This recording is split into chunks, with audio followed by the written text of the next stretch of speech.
Hey guys, tonight we journey into a world you think you know, but trust me, you don't. Ancient Rome, the land of emperors, togas, marble columns, and men shouting in Latin with very strong opinions about salad. But tonight, we're not walking in the sandals of Caesar or watching gladiators bleed for breakfast. No, tonight, you're not a general or a senator, or even some poor soul in the Colosseum gift shop selling cursed olive oil. Tonight, you are a royal woman, born into power, but not freedom, draped in silk, but not comfort, surrounded by wealth, but not safety. Your life is not yours. Your body is a bargaining chip. Your words are weighed. Your silence is praised. And your survival? It depends entirely on staying useful or invisible. But first, before we dive into the marble prisons and perfumed miseries of imperial palaces, take a second to like the video and subscribe, but only if you genuinely enjoy what I do here. And hey, let me know in the comments where you're watching from and what time it is for you. I love seeing the global insomnia network come together. Now, dim the lights. Maybe turn on a fan for that soft hum in the background.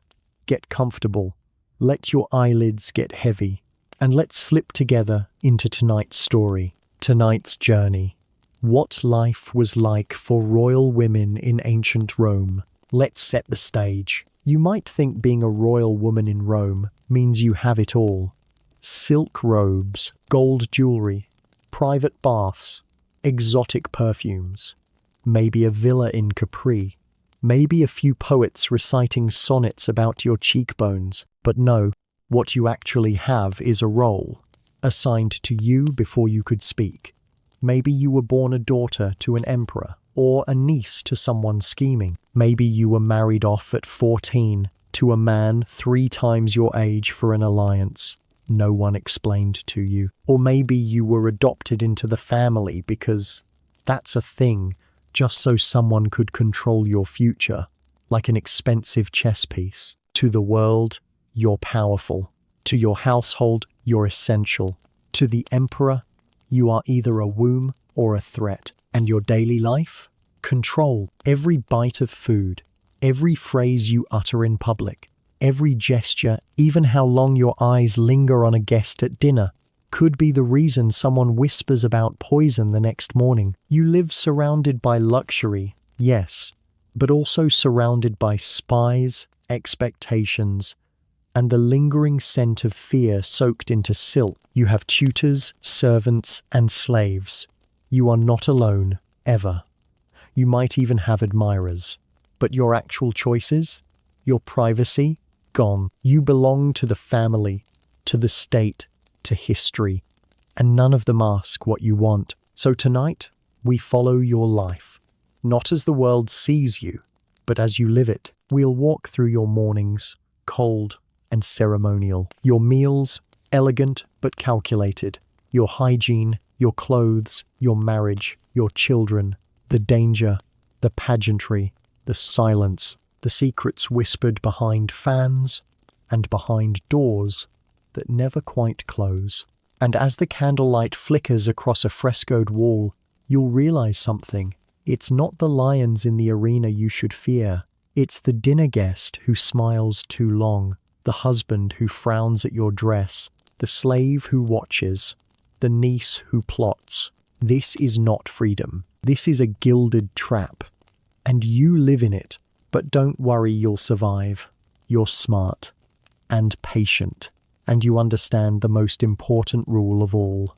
In ancient Rome, the only way to keep your head is to keep your mouth shut. Now breathe slow. Let the weight of history settle on your chest like embroidered linen.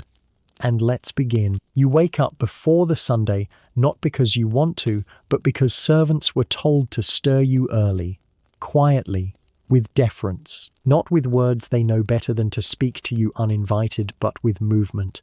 The soft rustle of linen curtains pulled aside, the faint scrape of sandals on polished mosaic, the dull splash of water being poured into a basin near your bed. You're not alone, of course. You never are.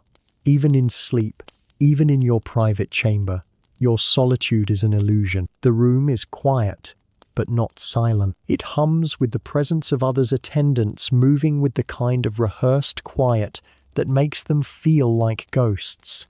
You don't turn to look at them.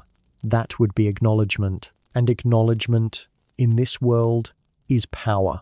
And power, for a royal woman, is a dangerous thing to spend too freely before breakfast. The bed beneath you is soft by Roman standards, but compared to the mattresses of the modern world, it's more ceremony than comfort.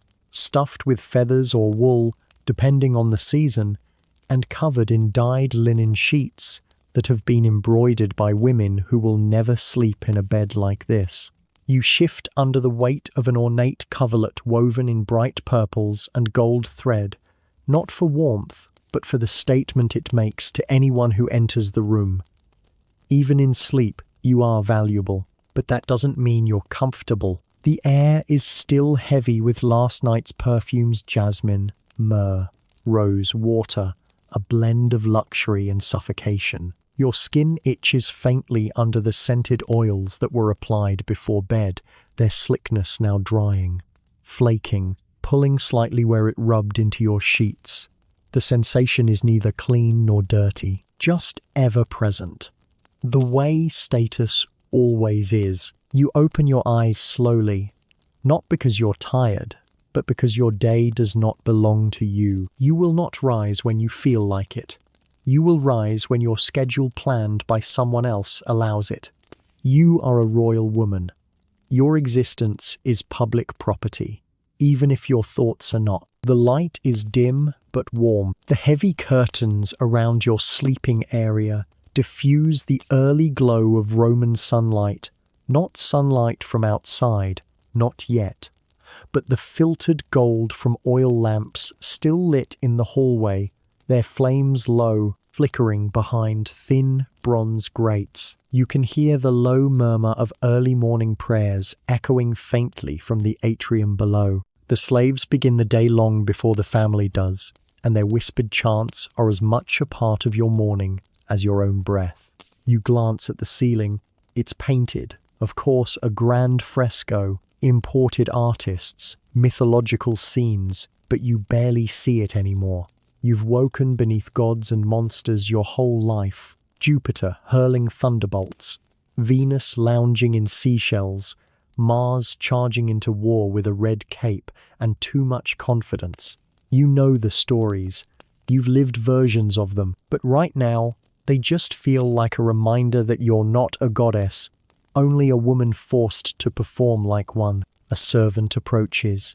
You hear the soft chime of her ankle chain, decorative, but not by choice, and she kneels beside your bed without making eye contact. She offers a cup, warm water with herbs, not for hydration, for control. A blend to ease the stomach, soften the skin, and keep your cycle regular, whether nature cooperates or not. You take it, you sip, you say nothing. That is expected. The chamber smells faintly of beeswax, old flowers, and the cold edge of marble. The floor is cool beneath your feet when you rise, smooth, polished, and inlaid with coloured tiles. A mosaic of some forgotten scene, perhaps a hunting party, or a map of the empire, or an abstract design meant to distract guests from how small the room truly is. Your bedroom is large by Roman standards, but everything in Rome is a performance, especially your space, especially you. A second servant brings a basin of water. It's lukewarm but tinged with rose petals and bay leaves. You rinse your hands, your face. The cloth is rough, coarse wool disguised as something finer. Your skin stings slightly where yesterday's cosmetics were scrubbed too harshly by an anxious maid. No mirrors yet. Mirrors are reserved for after you've been made presentable. You are not allowed to see your true self first, only the version polished by others. Another girl waits, holding the wooden box that holds your morning face. Powders of crushed bone and chalk, a small pot of red ochre for your cheeks and lips. and delicate brushes made from animal hair. There's no room for smudges. Smudges suggest chaos, and chaos has consequences. Outside your door, you hear voices, male voices, advisors, tutors, cousins, visitors from across the sea, already speaking of treaties, dowries, inheritances, and alliances. You will be expected to influence, but never fully control. You know they are talking about you, or more precisely, about your value, because in this life, your worth is weighed in possibilities. Who you can marry, what family you can tie to your blood, what rumors you can dispel or inspire just by smiling at the wrong moment during a banquet. And this morning, like every morning, you feel the tension settle into your shoulders before you've even put on your gown. You do not rise like a goddess. You rise like a chess piece, lifted by unseen hands placed carefully onto the board. Your hair is brushed with oil. Your arms are lifted into silk.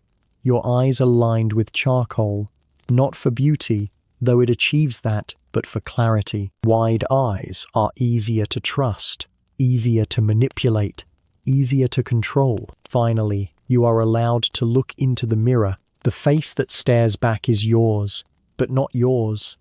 It is hers, the royal woman, the daughter, the bride, the mother, the widow, the threat. She is beautiful. She is still. She is silent. She is you. And the day has only just begun. So you're awake, painted, perfumed, and polished like a temple statue. It's time to eat, though, not because you're hungry. Hunger isn't really part of the equation anymore. Meals, especially morning ones, aren't for nourishment.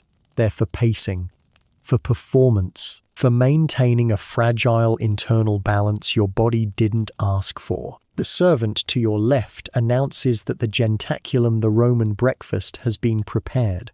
Not served, of course. Not yet. You're not an ordinary Roman woman, grabbing stale bread with one hand and a child with the other. You're royal, and royalty eats with deliberation. You make your way to the side chamber. The floor is cold even through your slippers. The air is filled with the sharp tang of olive oil and the faint scent of dried fish, a smell that no amount of incense can ever fully erase. Your seat has been arranged already. Cushions stacked precisely so you can recline without slumping, because slouching, even while exhausted, is a sign of weak character. A delicate bronze tray is placed before you. It's beautiful, ornate, shallow bowls carved from glass and metal, spoons with ivory handles, little dishes of fruit arranged like they were painted for a still life. You already know what's coming. There are few surprises in the morning meal of a Roman noblewoman. First, bread. Always. But not soft, not warm, not freshly torn from a bakery oven. Your bread is yesterday's firm, chewy, rough on the gums. It's been dipped in watered wine to soften it, because to chew it plain would scrape your mouth like sandstone, and because wine, even watered down, is considered safer than water. The bread is joined by olives, not the glossy, snackable kind you might know today. These are briny and bitter, pickled in oil, rough-skinned, and fiercely salty. You eat them slowly. The salt burns the inside of your mouth. You ignore it. Sometimes there are figs dried, leathery sweet in that cloying way that sticks to your teeth. A dollop of honey, some cold goat cheese, sharp and slightly sour, and maybe, if the estate is in favor this week, a poached egg that's already gone lukewarm by the time it reaches your lip. You chew carefully. There's always someone watching, not because they care about your digestion, but because how you eat says everything about how you were raised. Bite too fast, and you're called impatient. Too slow, and you're thought manipulative. Speak with food in your mouth, and you've shamed your family. You're not eating breakfast. You're auditioning for power, and all the while your stomach twists slightly. Not from nerves, though there are plenty, but from the herbs you drank earlier, the ones meant to balance your body. To keep your cycle regular, your complexion clear, and your appetite appropriately modest. They taste like bark and vinegar, and they're still lingering at the back of your throat. Now, hygiene, or at least what Romans call hygiene, you're led to the bathing room, not the grand therme where the public bathes that would be unthinkable for someone of your rank. No, your bath is private, heated by a dedicated slave who's been up since before the sky turned grey, stoking the fire that warms the water just enough for your noble skin not to recoil. You undress slowly, with assistance. Privacy is a myth. Every gesture is assisted, every garment lifted by hands not your own. You are seen, but not looked at. Or so the custom says. Still, you feel the weight of every gaze, from the maid folding your robe to the girl holding the sponge soaked in scented oil. Your bath is shallow, only a few inches deep, poured into a carved marble basin. You sit, not to soak, but to be washed. There is no soap, not really. Instead, a blend of oils, olive oil, infused with herbs and sometimes powdered pumice.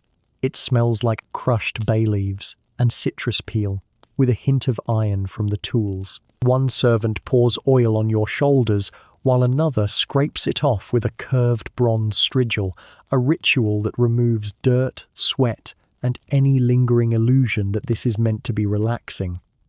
The blade is cold. The oil is warm. The contrast is unpleasant. You flinch, but only once. Your scalp is scrubbed with vinegar and a mixture of crushed herbs. Rosemary, thyme, maybe some myrrh, if supplies arrived on time from the eastern provinces. It stings if you've been scratched or sunburned. You try not to wince. A wince might be remembered. Once you're rinsed, another girl applies fresh oil to your skin. This one's lighter, more for scent than for function. You're now perfumed again, even though you were perfumed before you woke. You smell like floral resin and expectations. Your hair is wrapped and dried, then arranged, not styled. That comes later. For now, it's combed into shape and bound with cloth to preserve its cleanliness until your hairdresser arrives. Your teeth? There is no toothbrush. There is no mint. Instead, you chew on twigs of mastic or fennel, sometimes burnt bread crust, mixed with crushed shells and salt. The sensation is gritty, not pleasant, but it keeps your breath from offending the wrong, noble nose. Your face is wiped with wool dipped in rosewater. Powder is applied to reduce shine. Your lips are tinted again. Your eyebrows brushed, darkened with a little soot if they've grown too light. You're not ready. Not yet. But you are clean, or at least you're clean by Roman standards.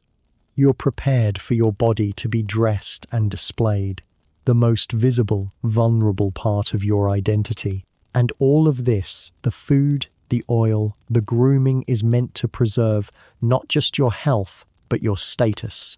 Because a royal woman who looks tired is called weak. A royal woman who smells of sweat is shamed. A royal woman with bad breath? Dangerous. In a world of whispered politics, your scent alone could spark a rumour. So, you endure it. The scrubbing, the salt, the scraping. You rise from the basin, cold, flushed, and gleaming. Your robe is laid over your shoulders. It's light, sheer, meant only for transition. You will be dressed properly soon, with layers and symbolism and stiffness, but not yet. Right now, you wait by the window, drinking more herb wine, watching the sky turn from gold to blue. Your eyes drift over the city below tiled roofs, smoke rising from bakeries, a chariot rattling past. From this height, it looks serene. But you know better. Rome doesn't wake. It stretches. It grumbles.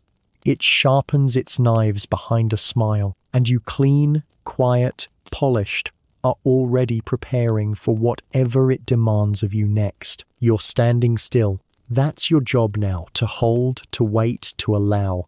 Your arms are raised slightly. Your back is straight, and 3 attendants circle you like moths, made of linen and bronze pins, assembling your identity piece by piece. You are a royal Roman woman, which means you don't get dressed. You are dressed. First comes the tunica interior, your undergarment. A simple, sleeveless shift of fine linen, soft from washing, but still slightly scratchy at the seams. It clings a little, not because it's meant to be revealing quite the opposite, but because it's designed to keep your outer garments from touching your bare skin. Dignity, layered one fabric at a time. Over that comes the stola, the real signal that you are a matrona, a respectable woman of status, and possibly political utility. It is long, floor-length, and intentionally heavy. The cloth isn't soft. It's woven from wool, dyed with rare pigments saffron, sky blue, deep wine red. This one is violet, with narrow stripes of gold thread at the hem, reserved for the elite. The eye-catching kind of elegance that quietly says, "I have value, and I am being watched." The fabric itches. You don't scratch. The stola is pinned at your shoulders with fibulae ornate bronze or gold brooches that gleam like tiny weapons. The pins are sharp. One wrong movement, and you bleed for beauty. Again. Then the palla. A large draped shawl, more decoration than function. It's wrapped around your body, sometimes over your head, like a veil, depending on how modest or mysterious you're expected to appear today. The material drags slightly behind you, a minor tripping hazard. But don't worry. You won't be walking alone. There's always someone to carry your danger for you. You can't breathe fully in this. You're meant to glide, not move. The clothing limits your range of motion. That's not a flaw, that's the point. A woman who can't run is a woman who looks obedient. You don't sit unless it's on a prepared cushion. You don't climb stairs without help. Your body doesn't belong to utility, it belongs to presentation. Even your hairstyle says so. This morning's look was decided by your hairdresser, or more accurately, by whoever trained her and paid her to follow the trends pouring out of the imperial court. Elaborate curls, pinned braids, iron rods heated in coals to curl your hair into impossible shapes. You flinch every time she gets close to your scalp. You've burned your neck more times than you can count. Today it's a braided crown, a looped ring of hair pinned so tightly around your head that your thoughts might struggle to get through. Your scalp throbs slightly. That's normal. There's no makeup in the modern sense, but still, you wear your mask. Your skin has been powdered with crushed chalk. Your lips reddened with a paste made of rust and beeswax. Your eyes darkened with charcoal soot, mixed with gum resin. You look beautiful, or at least, you look how you're supposed to. The real trick is not blinking while they apply it. There's a mirror nearby, made of polished bronze.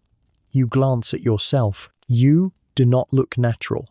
You look important, and that's what matters. Now let's talk about where you live. Because your home is not just a place, it's a performance space, a stage for your family's power, a monument to your father's legacy, a gilded arena where your life is whispered about behind silk curtains and marble pillars. Your domus, your family house, is located on the Palatine Hill, or maybe on the Caelian, depending on which faction your family decided to marry into 3 generations ago. Either way, it's huge and hollow. From the outside, it doesn't look grand. Roman houses don't show off to the street. The entrance is plain. The walls are tall and anonymous. But inside, that's where the real statement is made. You step through the vestibulum, the narrow entry, and pass beneath the gaze of the lararium, the household shrine. Every Roman family has one. Little statues of the ancestors. Symbols of continuity, of lineage, of pressure. You're greeted by the smell of oil lamps, fresh plaster, and the faint must of old frescoes. Paint clings to every wall, gods and goddesses frozen mid-motion, watching you from every angle. One wall shows Minerva crowning a woman with laurels. Another shows Juno offering a pomegranate fertility, of course, always fertility. The atrium, the central reception hall, is your family's heart, but also its mask. It's where guests are met, deals are struck, marriages proposed. It's also where your father's clients come early every morning to ask for favors. You walk past them like a ghost. You are not to be acknowledged. You are not the power. You are only its consequence. The ceiling is open, a rectangular hole called the compluvium. Rain falls through it, intentionally, into the basin below. A shallow pool of water, reflecting the sky. It's meant to symbolize the connection between heaven and household, but to you it mostly just means the floor is wet when it rains. Beyond that lies the tablinum, your father's office, and beyond that, a garden meticulously landscaped, geometrically precise, rows of clipped boxwood, marble statues of mythological figures, fountains shaped like lion heads, beauty by design, nature tamed. Like you, your quarters are farther back, more private, but never entirely yours. You share the women's wing with your mother, your aunts, your sisters, your cousins. It is quieter, but not safe. The windows are small, set high into the walls. Glass is rare, too expensive, too fragile. Instead, there are wooden shutters. The light inside is always filtered. Your world is never quite bright. There are no doors that lock. Privacy is not a thing royal women are promised. Servants come and go constantly. You are attended, observed, evaluated all the time. Your bed is raised on a platform. The sheets are linen, stiff and cool, and stuffed with wool batting that must be fluffed every few days to keep the lice from getting too comfortable. There are storage chests for your tunics, your jewelry, your combs and pins and powders. Everything you own could fit in a single modern suitcase, and still you are considered wealthy beyond measure. There are no kitchens here. Those are hidden deeper in the house. Cooking is done by slaves, far from the family rooms. You're not supposed to smell garlic or see smoke. You're only meant to taste the results. And at night, when the braziers burn low and the shadows stretch long across the painted walls, the house creaks like it remembers things. Echoes of footsteps, distant laughter, the hush of old secrets settling into the marble. It is a grand house. It is a powerful house, and yet it feels like a cage, polished, perfumed, and beautifully built, but a cage all the same. There is a strange myth about women like you, that your life is one of leisure. That because you are rich, because you are noble, because you wear silk and dine with senators and never touch a plough, that you do not work. But the truth is this: your labor is constant. It is not field work. It is not bricklaying or sewing sandals or carrying amphorae down to the river. Your labor is not noisy. It doesn't blister the hands or sunburn the neck. Your labor is quiet, careful, silent, invisible, and it begins the moment you wake. Your first job, survival, not survival in the dramatic sense, not lions, not swords, not fire from the sky. You survive something worse, the whims of powerful men and the judgments of quiet women, the rumors, the expectations, the contracts written with your name but not your consent. Every word you speak is weighed. Every look you give is measured. You do not stumble. You do not sigh in public. You do not raise your voice unless it's to coo, to flatter, to calm. This is your first kind of labor, social performance. Every interaction is a negotiation. You smile at a cousin who might want your inheritance. You compliment a senator's daughter, knowing she will marry your brother. You laugh softly when a man recites bad poetry at dinner, because to humiliate him would be remembered. You host, you charm, you flatter the right people and ignore the ones who cannot help you. Your tongue is your tool. Your eyes are your defense. Your silence is your currency. This isn't conversation. It's survival. And it never ends. Your second kind of labor, household management. You are the domina, not just the lady of the house, the backbone of it. You don't clean, no, but you oversee. You don't cook, but you taste. You don't sew the tunics or press the olive oil or butcher the meat. But every one of those jobs runs through your eyes, your orders, your approval. There are dozens of servants, dozens of slaves. And if one fails, it's your reputation that falls with them. A dropped amphora, a sour note in the wine, a curtain hung slightly crooked for a banquet, you notice. And if you don't, someone else will. And they'll talk. You inspect linens, you test perfumes, you count jars in the storeroom, you monitor your daughter's tutor and your son's nurse, and your husband's mood. You track whose wife is pregnant, whose son just failed oration school, which neighbor bought a new peacock. That's important, because in your world, status is measured in peacock. At any moment, you may be summoned to appear, to speak, to perform. A temple dedication, you're there in white wool, smiling faintly. A funeral for an uncle you never liked. You cry on cue. Your husband's political career is a shadow over your day. His enemies are your enemies. His ambitions are your schedule. When he brings home a general, a poet, a client, you charm them all. Whether you're in the mood or not, there's no calling in sick. No, I have a headache. No, I just want to be alone today. You do not belong to yourself. Now, let's talk about another kind of labor. One that's rarely mentioned. Biological labor. Your body is not neutral. It is political. You are a factory for alliances. A vessel for legitimacy. Every month your body bleeds. And every month the court watches quietly to see whether it doesn't. Because when you are royal, your fertility is not private. It's a civic issue. When you're too young, they talk about when you'll be ready. When you're of age, they talk about who you'll marry. When you're married, they ask when you'll produce an heir. When you produce an heir, they ask for another. You eat strange herbs.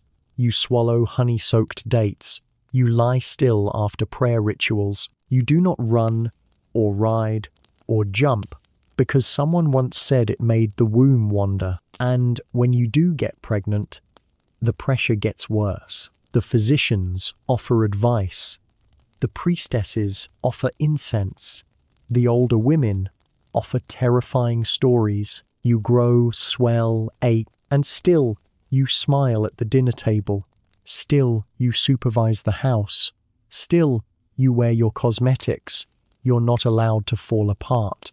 Not publicly. And when you give birth, there is no hospital. There is a mat on the floor, a midwife who knows what she's doing, hopefully, and gods, so many gods whom you beg not to take you, because in Rome, childbirth is warfare, and you fight it without armor. That is labor. Even without children, your body works. Your appearance must be managed like a military campaign. Baths, oils, hair treatments, skin masks made of eggshells and milk. You pluck, you paint, you smile. The wrong shade of red on your lips, and they call you unrefined. No rouge at all, and you look sick. Too much, and you're a courtesan. Too little, and you're lazy. Every morning you sculpt yourself into acceptability. You are art, under constant renovation. Now, let's talk about the labor that happens behind closed doors. Marital labor. You are expected to be desirable, but not seductive. Modest, but not cold. Fertile, but not demanding. Supportive, but invisible. Your husband does not love you. That was never part of the deal. Love is for playwrights and poets and the lower classes who can afford to be romantic. Your marriage is strategy, but that doesn't mean you're safe. If he's in a foul mood, your job is to calm it. If he's angry, you listen. If he wants you silent, you vanish. If he wants you obedient, you already are. Some husbands are kind. Some are cruel. Most are distant. Either way, you belong to him. And if he decides to take a lover or 5, your job is to smile, nod, and host dinner with them next week. This is labor, too. Emotional labor. The crushing work of containing yourself. Because if you break, you're difficult. If you cry, you're dramatic. If you object, you're dangerous. So you swallow your exhaustion, you bury your bitterness, you sharpen it into charm. And perhaps the worst part? No one sees this as work. They call you pampered, privileged, lucky. You live in a palace, they say. You wear gold. You eat figs off silver trays. You sleep in a bed carved from imported cedar. But what they don't see is the weight of it. The way the walls don't echo your voice. The way your choices shrink every year. The way your name appears in letters you didn't write, promises you didn't make. They don't see you. Not really. And yet, you endure. You smile, stand and hold your place. You survive. Because that is what royal Roman women are trained to do. Your life is not soft. It is razor-edged. But no one ever sees the blade. The gods are everywhere. You are born into them, soaked in their names, swaddled beneath their statues. You don't remember your first prayer because you didn't speak it. Someone whispered it over your crib before you knew words. You belong to them, or at least you're told you do. In Rome, religion isn't a matter of belief. It's law, it's habit, it's obligation. You don't choose your gods. They come with your bloodline. And in your case, they come with expectations. The divine is not distant here. It's woven into everything. Your calendar is littered with feast days and festivals, ritual purifications, public sacrifices. Every decision, every illness, every moment of good or bad fortune is explained by the gods, or blamed on them. And as a royal woman, your connection to the divine is both sacred and suspicious. Let's start with the household. Your lararium, the family shrine, is the first thing you see each morning when you leave your quarters. Tucked into a niche in the wall, it's filled with tiny statues, the lares and penates, protective spirits of the home and pantry. You light incense there. You offer a small piece of bread. You bow your head. You don't speak. You don't need to. The gods are not interested in your words. They watch your actions, and they never blink. There are rituals for everything. You cannot sneeze without saying a prayer. You cannot trip without offering a coin. You cannot dream of blood or lightning or a dog howling at dusk without summoning a priest to interpret it. You've spent nights sitting silently while an augur read the flight of birds outside your window. What kind? What direction? Did they scatter? Did they land? It all meant something. It always means something. The gods are petty. They must be flattered, fed, honored. If the marriage goes poorly, it's because Venus wasn't properly appeased. If the pregnancy ends too early, maybe Juno was insulted. If your brother loses a campaign in Parthia, the priest says a vow was broken. Someone always broke a vow, and in a royal household the finger might point at you. You walk on eggshells that are carved from marble and carved with omens. You wear amulets tucked beneath your gown, a little phallus carved from coral. Not scandalous, but protective. Against the evil eye, against jealousy, against other women. You drink potions made by priestesses, not just for health, but for balance, for favor, to keep your aura clean. They say certain herbs please the gods more than incense does. You burn laurel leaves on your birthday. You whisper to the statue of Fortuna in your bedroom. You leave offerings of honey for Diana in the garden when the moon is full, because someone once told you she watches women in the night, and you believe it, because not believing is too dangerous. And not just spiritually. Let's talk about your public religion. You perform it like a theatre role, robed in white, hair bound in sacred knots, hands lifted just so. You walk in processions during the Vestalia, the Lupercalia, the Perilia. You know when to nod, when to bow, when to pretend you believe the augur didn't just make something up 5 minutes before the sacrifice. And oh, the sacrifices. You've watched lambs have their throats slit. You've stepped through their blood to bless a new marriage. You've stood perfectly still while a priest dug into a bull's liver, fingers wet, murmuring over the colour and shape of the organ like a man reading divine braille. You never flinch. That would be noticed. You've laid your hands on the patera, the sacred bowl, and poured libations of wine onto a fire, while smoke curled up your arms and into your throat. You cough, quietly, behind your hand. The gods do not like weakness. There are temples for everything, for every major god, for every minor spirit, for every concept. There's a goddess for door hinges, a god for boundaries, a spirit for childbirth pain, and another for recovering from it. You leave little tokens at all of them. You don't believe in all of them, but belief isn't the point. Obedience is. As a woman, especially a noble one, your piety is your armor, your shield against scandal. You are expected to be virtuous, visible, and visibly devout. You can't speak in the Senate. You can't command legions, but you can be sacred. You can be holy. You can be paraded as the feminine ideal, quiet, pure, obedient to the gods and to your husband in equal measure. Some women go further, the Vestal Virgins. You know them well. You see them at events, 6 women, dressed in white, forbidden from marrying, sworn to 30 years of silence and service. Their job? To keep the sacred flame of Rome burning. If they let it go out, they're punished. If they break their vow of chastity, they are buried alive. Yes, alive. You've never wanted to be a Vestal, but sometimes you envy them, because at least their purpose is clear. Yours shifts constantly.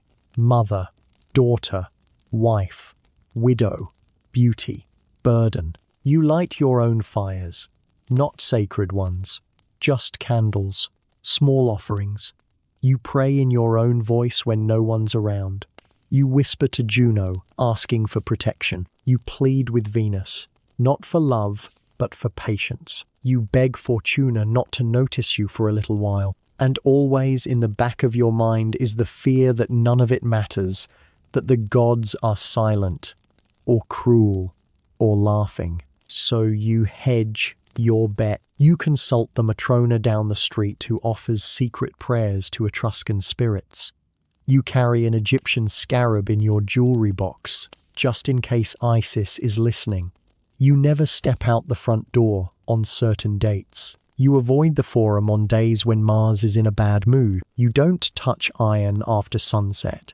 You never cut your nails on the calends. You turn your head if an owl cries. You never say a sick person's name aloud. Superstition? Maybe. But Rome is full of spirits, and you don't want any of them following you home. There's no comfort in your faith, no quiet chapel, no warm forgiveness. Only the constant pressure to perform it correctly, to honor the right gods, in the right way, on the right day. And if something goes wrong, you must have done something to deserve it. Because in ancient Rome, the gods don't protect you. They judge you, they weigh you, and when they're done, they move on. The sun dips lower, and with it, the tone of your day shifts. The morning was duty, the afternoon, survival.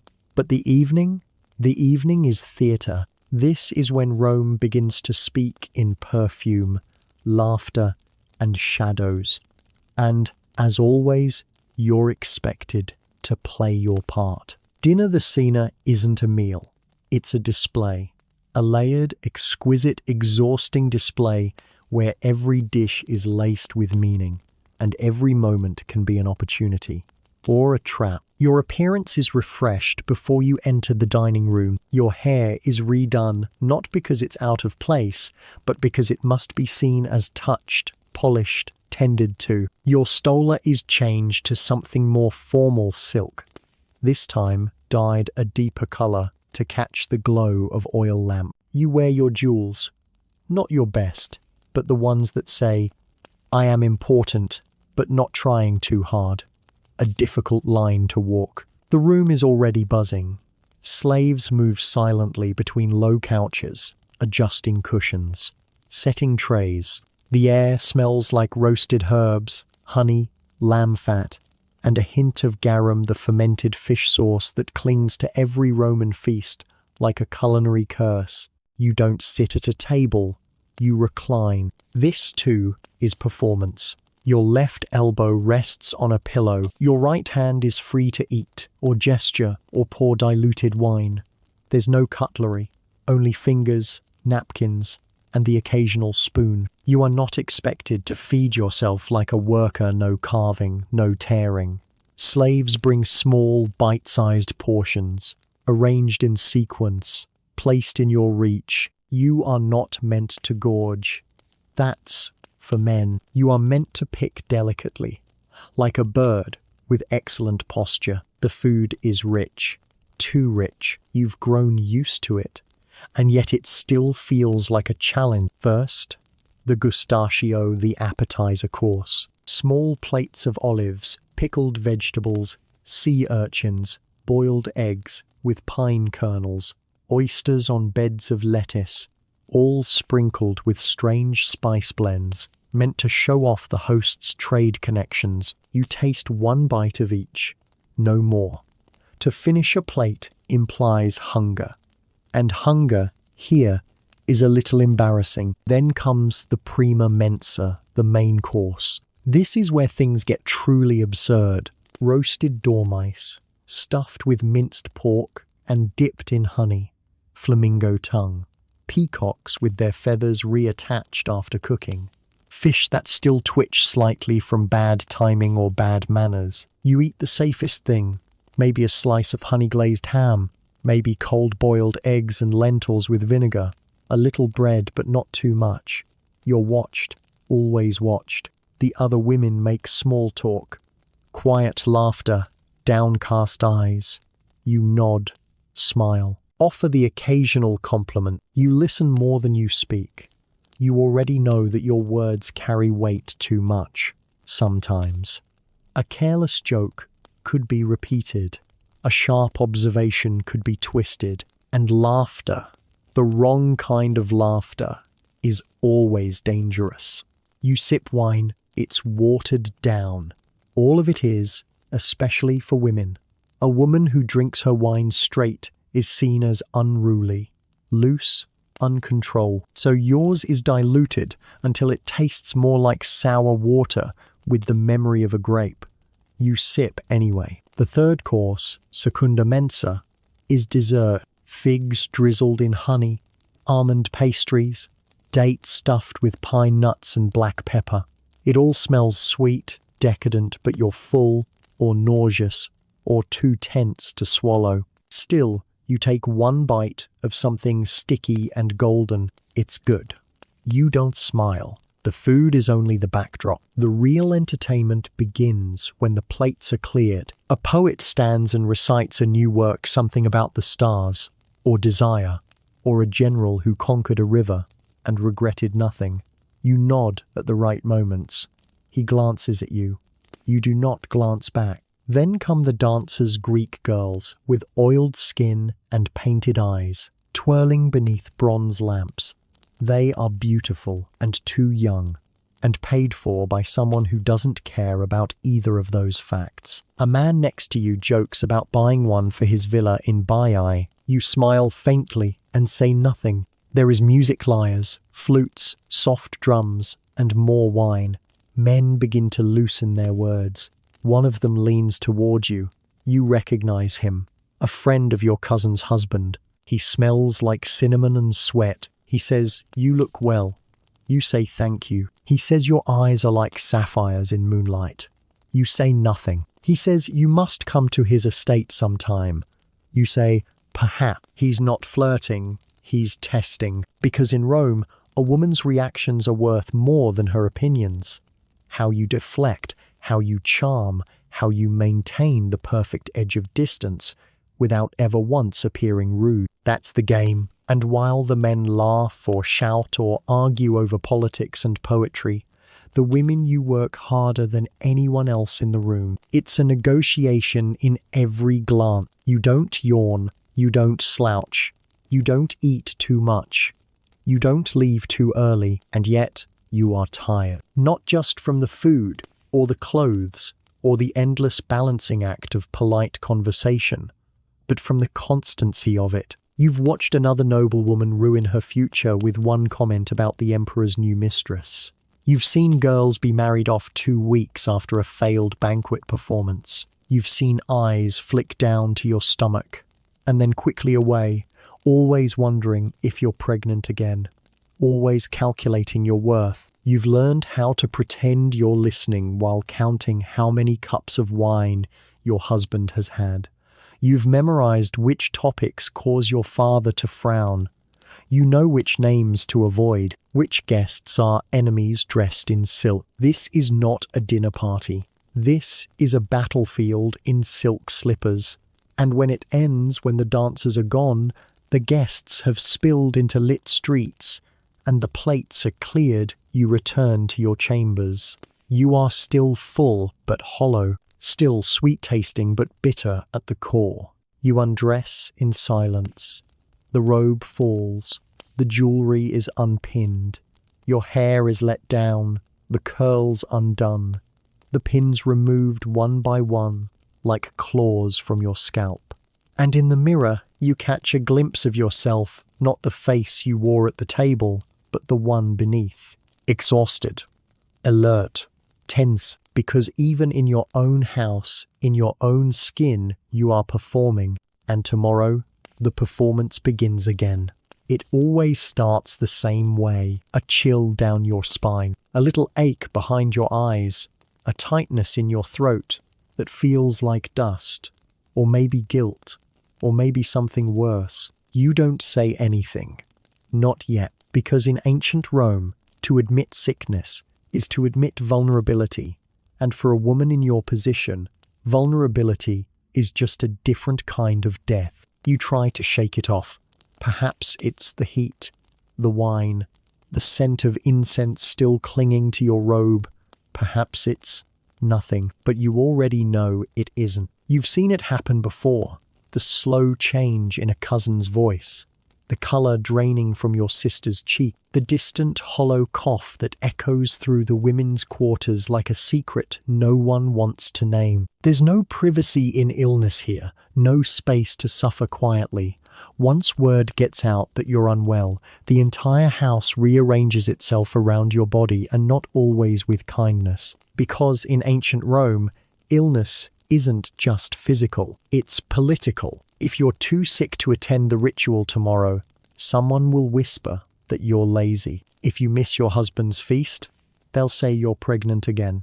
Or worse, that you're not. If your skin breaks out, if your breath smells off, if you move too slowly or eat too little, the questions will come. Is she cursed? Is she unclean? Is she dying? And once those questions begin, they never really stop. So you say nothing. You sit straighter. You paint your lips a little redder. You smile when your bones ache. But the sickness doesn't care. It tightens its grip. You wake up drenched in sweat. Your mouth is dry. Your joints feel like marble cracking. You try to stand, and the floor tilts beneath you like a sinking ship. Only then are you allowed to be sick. The household shifts. A slave is sent running to fetch the medicus, the household physician, or perhaps, if things are tense, the Greek healer your father keeps on retainer, because the Greeks know things, ancient things, Strange things. He arrives with a case of instruments that look like tools for fixing broken statues. No anesthesia, no antiseptic. Only oil, vinegar, and prayer. He examines you by torchlight. He asks questions you don't answer. He places a hand on your belly, taps under your ribs, listens to your breath, and nods like he understands what your lungs are trying to confess. Sometimes he uses leech. Other times, needles. Once you watched him drain fluid from a cousin's knee with a bronze pipe while she bit down on a rag to keep from screaming. He offers a remedy. A thick draught of herbs and wine wormwood, perhaps. Poppy, fennel, mint. Something to heat the body. Something to purge. Because most Roman medicine revolves around balance. Too hot, bleed her. Too cold, burn her. Too wet, dry her out with chalk and prayer. Too dry, feed her warm milk and crushed dates until she vomit. You drink the potion. It tastes like smoke and spoiled honey. It doesn't help. Not really. But now you're officially being treated. And in Rome, the performance of healing is almost as important as the healing itself. If the physician fails, there are others. The old woman with the bundle of herbs and the wolf-tooth charm around her neck. The midwife who knows how to speak to the gods between contractions. The priest who offers you sulfur to inhale. The cousin who leaves a small statue of Asclepius beside your bed and tells you not to touch it until your fever breaks. You try them all because you are terrified. Not just of dying, though, that fear clutches you every time your fever spikes or your breath comes ragged and strange. No, you're afraid of dying badly. Dying without honor, without children, without purpose. You've seen what happens to women who die too soon. Their names vanish. Their stories become warnings. Their faces, once painted with such care, are forgotten faster than the wine cools. And you've also seen what death looks like up close. You've watched it, the wasting, the sweating, the horrible silence just before the end. You remember the servant girl who got a fever and lost her mind before the third day. She began speaking in tongues, laughing, screaming that her mother's ghost had come to peel the skin from her feet. They locked her in a storeroom and poured wine down her throat until she stopped making noise. You don't know what happened to her after that. There are no hospitals, only households. No isolation wards, just linen curtains drawn tightly. And prayers whispered with more desperation than conviction. If you worsen, a priest will be called to perform a ritual cleansing. They'll burn sulfur, sprinkle salt. They'll slaughter a pig in the courtyard and smear its blood across the threshold. And they'll tell you the gods are watching, which is never comforting. You ask no one to stay the night. No one volunteers. At dusk, your chamber is lit with oil lamps and shadows. You lie still, bones shivering under layers of wool, your hair sticking to your forehead. You hear a mouse scratching in the rafters. You think about your will. You think about your name and whether it will survive you. In Rome, even noble women die without monuments. And when you recover, if you recover, the house will not celebrate.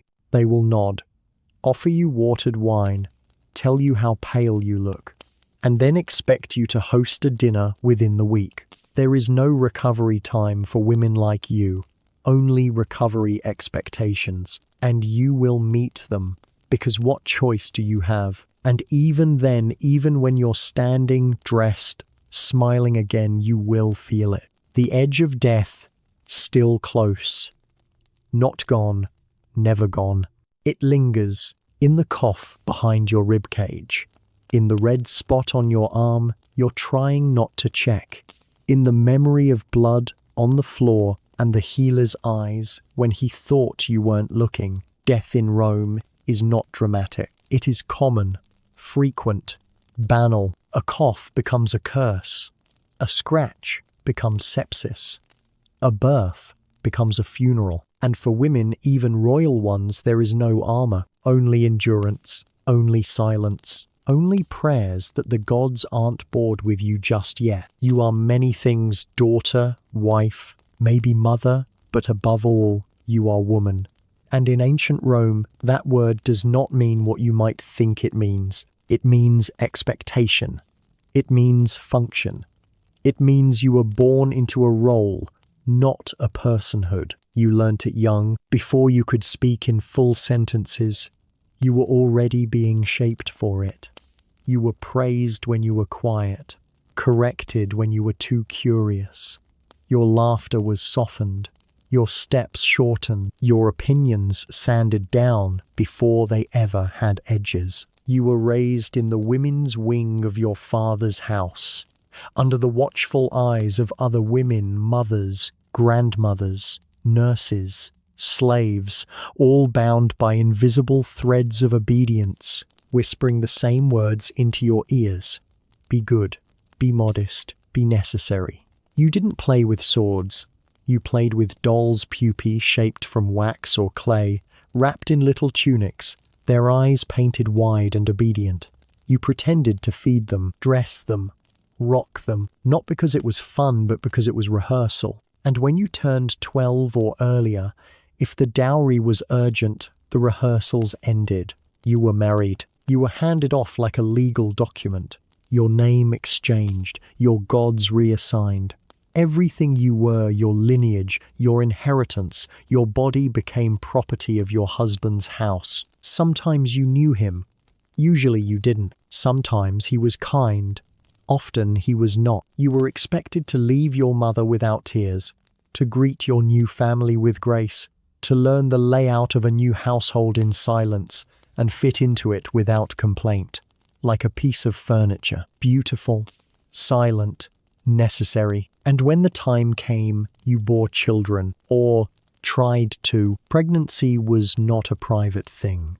It was public, discussed openly, monitored constantly. You were watched for signs: swelling, cravings, mood changes. You were touched, prayed over, examined by midwives who smelled of herbs and old wool.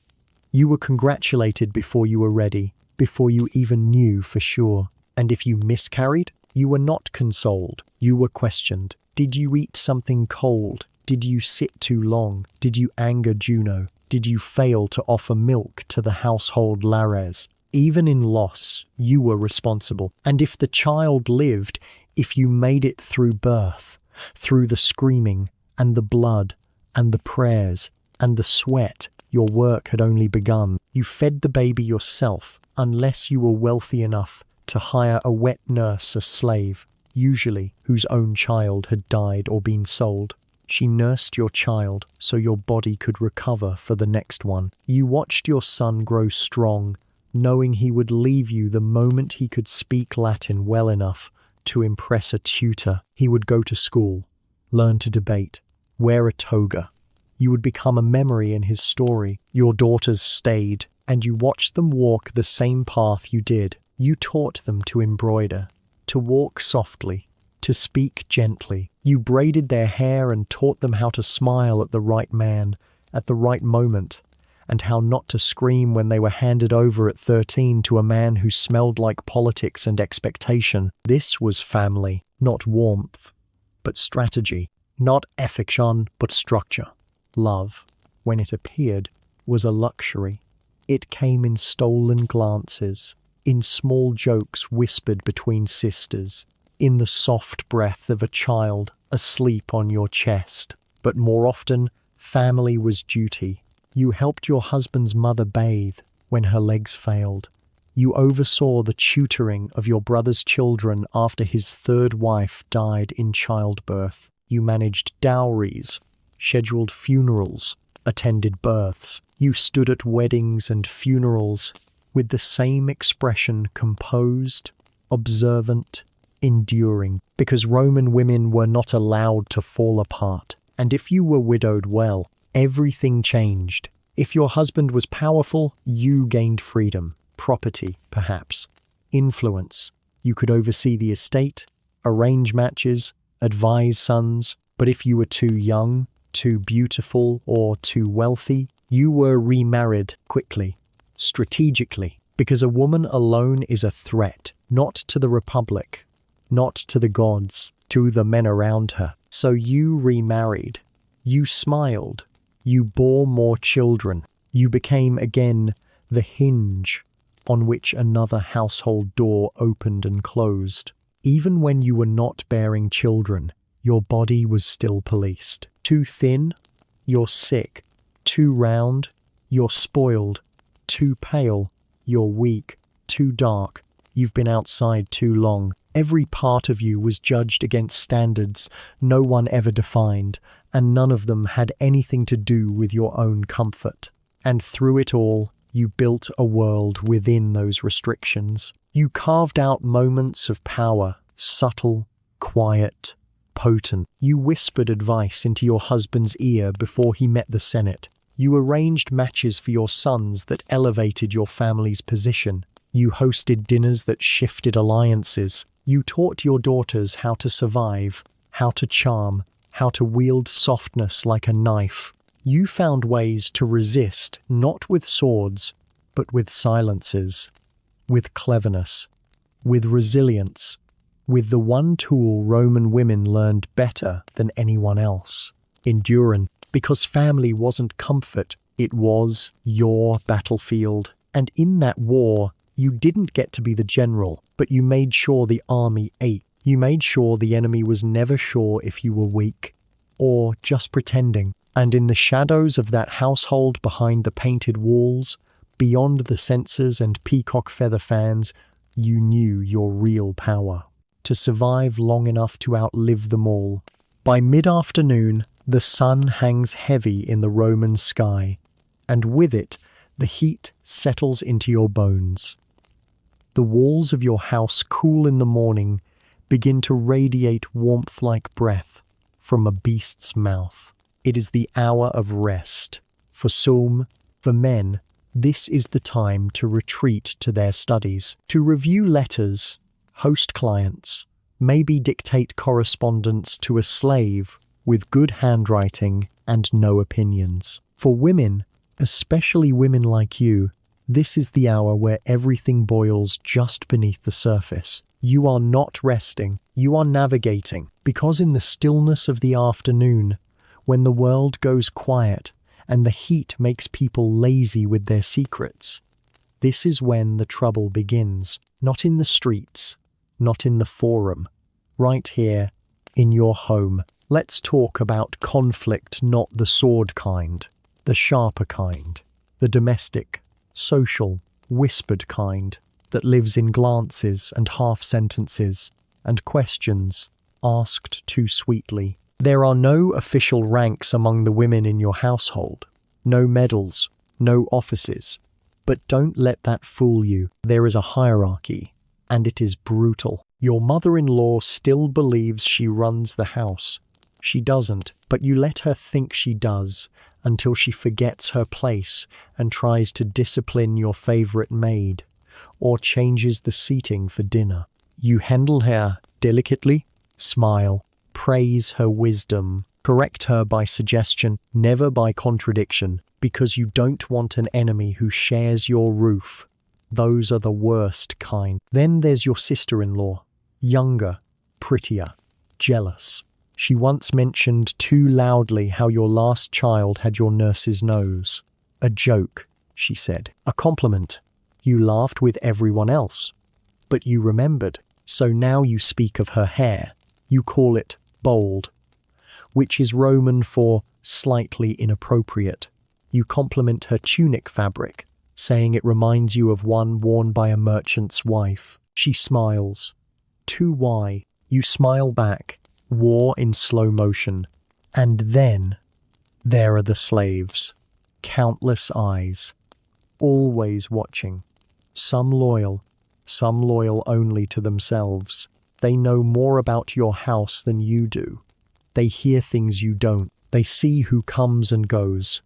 They hear what is whispered behind curtain doors. One wrong word, and your private comment could become public ammunition. That joke about your husband's failing teeth, he hears it tomorrow from someone who was supposed to be illiterate. You're learning. you've learned even a misplaced sigh can be dangerous, because in this world, women do not have power, but we have consequences, which means we wield what we can. Gossip, suggestion, the careful placement of a word in a man's ear. Maybe your cousin is getting too close to your husband politically. You tell her, gently, that her dress is revealing, that someone saw her speaking to a known flirt. A week later, she's been sent to the countryside to recover from a stomach ailment. Strange how things happen. This is your afternoon. You do not rest. You protect your space.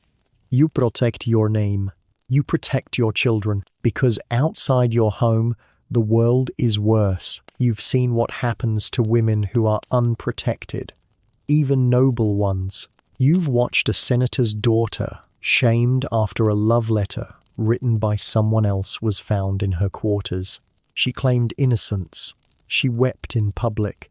She threatened suicide. Now she's married off to a provincial governor 3 times her age and living in the dust. That's considered mercy. You've seen how quickly a husband can turn. One bad rumor, one scandal, a whisper in his ear at the wrong moment, and suddenly you're the reason his career is stalling. You're the reason his enemies are laughing.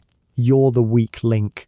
And you know what happens to weak link? They don't survive. Not publicly, at least. A quiet divorce, filed under accusations of infertility or disrespect or vague disgrace. You'd be sent back to your father's house, if he's still alive. If not, to your brother's. You'd be a burden, a problem, a warning. Your dowry might be withheld, your jewelry reclaimed, your children, if you have any, kept in his house, not yours. You'd be nothing. And so you are careful, so careful. You monitor the political shifts like a storm watcher. You know which senators are rising, which generals are losing favor. You know that the wife of the praetor is hosting a feast next week, and you make sure your husband gets an invitation, even if it means you send her a gift, even if it means you lie. You teach your daughter how to walk in silence, how to speak without revealing anything, how to survive. This is the part no one talks about. The brutal social Olympics of Roman womanhood. The tests, the games, the traps. You smile at the wife of a rival, compliment her earrings, laugh at her joke. And when she offers a sip of wine from her cup, you don't take it. You compliment the child of a woman who insulted you last month, loudly enough for others to hear. You give a brooch to a slave who knows too much. Buy her silence with a little silver and a little kindness. Fear only works so long. Loyalty buys more. You orchestrate a household that hums with discipline, grace, and quiet strategy.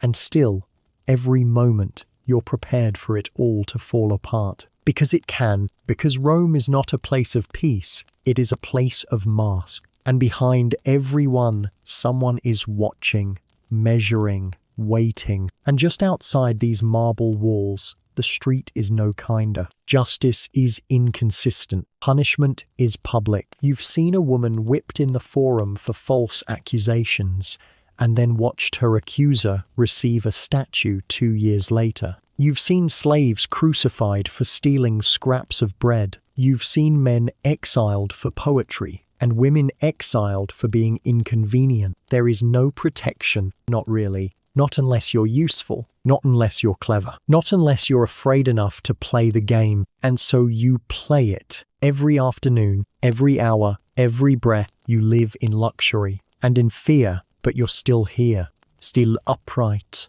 still calculating, still breathing. And in ancient Rome, for a woman, that alone is a kind of victory. The light fades slowly in Rome, as if the city is reluctant to admit the sun has gone, but it's leaving. You can feel it. The golden afternoon glow turns amber, then grey, then something darker. The long colonnades stretch out like ribs in shadow. The mosaic floors begin to chill underfoot. Oil lamps are lit one by quiet hands, flickering circles of light fighting the edges of the dark. And still, your day isn't done. You've survived the morning rituals, the afternoon politics, the careful theatre of the evening meal. You've smiled, spoken, listened, flattered. You've laughed in the right places, kept your opinions folded behind your tongue like dangerous little knives. And now, you get to rest? Not exactly, because for a woman, even a royal woman, nightfall is not peaceful. It's dangerous. You begin your retreat in silence, not because silence is restful, but because sound at night can be a kind of betrayal. Every creak of a floorboard, every cough behind a curtain, every whispered conversation outside. Your chamber door carries meaning. Is it a servant? Is it a spy? Is it someone sent to check your loyalty? Someone sent to check if you're still alive? The paranoia isn't a flaw. It's a requirement. You've heard stories, whispers. A noble woman poisoned in her sleep by her own maid. A niece strangled with silk made to look like suicide. A young bride who slipped or was pushed from the rooftop garden after a dispute over dowry payments. The official records are clean, but you've seen the bruises hidden beneath tunics. The way widows tremble when they walk. The way someone's name just disappears. So you lock your chamber door, or rather, you slide a heavy bar across it. Roman doors don't lock with keys, just wood and hope. There's always a chance someone has another way in. You sleep surrounded by watchers. A maid sleeps in the antechamber, close enough to hear if you cry out, far enough not to be accused of impropriety. She won't protect you, but she'll bear witness. And sometimes that's the best you can hope for. Your bed is high, built of carved wood. Its mattress stuffed with wool and feathers. It creaks when you shift a small sound, but loud enough in the silence. The bedding is beautiful embroidered linen, dyed deep red or violet. You run your hand over the threads. You recognize the pattern. You've stared at it every night for years, tracing it like a map you'll never reach the end of. You climb in, slowly, carefully. You lie still and listen. Outside your window, Rome breathes. The nighttime city is not silent. Far from it. You hear sandals slapping against cobblestones, the vigiles, Rome's night watchmen, more effective at watching than preventing anything. You hear the whinny of a horse, the creak of a cart. Somewhere in the distance, laughter drunk, sharp, masculine.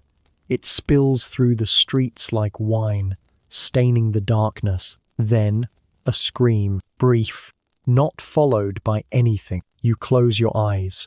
You've learned not to ask, because the answer is never comforting. Night is when Rome becomes honest. The facade drops. Men crawl through shadows to lovers they shouldn't have. Deals are made in torchlight behind temples. Priests drink too much sacramental wine. Slaves escape and vanish, or try to. And women like you, lie awake and wonder what the next day will bring. The fire risk alone is terrifying. Oil lamps tip, braziers spark, kitchens smolder. All it takes is a curtain too close to the flame, a breeze through an open window, a dozing servant. You've packed a satchel just in case. A wrap, some coins, a ring, a vial of scent. Not because you plan to run, but because you understand the fragility of everything you have. You've seen entire villas burn to the ground, watched neighbors weep into ash, heard stories of women crushed by collapsing beams because they couldn't escape in time. Even the palace isn't safe, especially the palace. Sometimes you imagine what would happen if it were your home. Would someone help you, or would they leave you? You lie still and picture it, the flames licking up the walls, the screams, the choking smoke, the final crack of marble giving way to heat. You don't cry, but your hands are cold. Not every fear is fire. There is also the fear of being summoned at night. Because when a guard knocks softly on your door after dark, it's never good news. A message from your husband, a demand from your father, a visit from someone who shouldn't be visiting. Once, your cousin was summoned at midnight. She returned at dawn, pale, quiet, her mouth tight as a shut gate.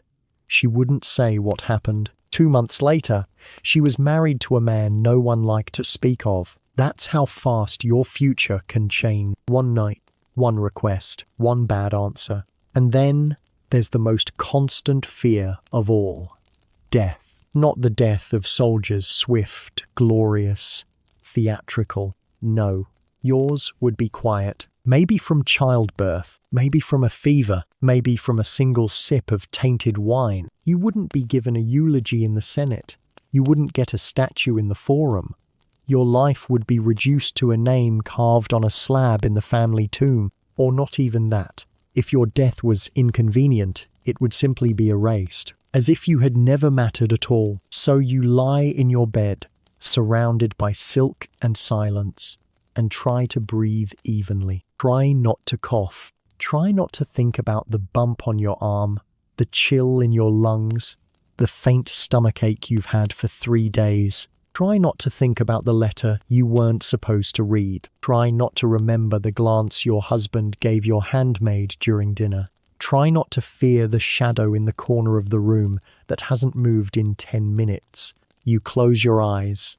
You breathe. You pray softly, under your breath, to every god you know. You ask for another day, not because life is sweet, but because survival is the only form of rebellion left. And tomorrow, if you wake, you will paint your face, knot your hair, sip your wine, and perform your role again. Because you must, because you have learned to master the darkness. But for now, it waits. Outside your door, inside your bones, the shadow of death, always polite, always patient, and always close. It's late now. Rome is sleeping. The lamps have gone out, one by one. The streets are quiet. The laughter has faded.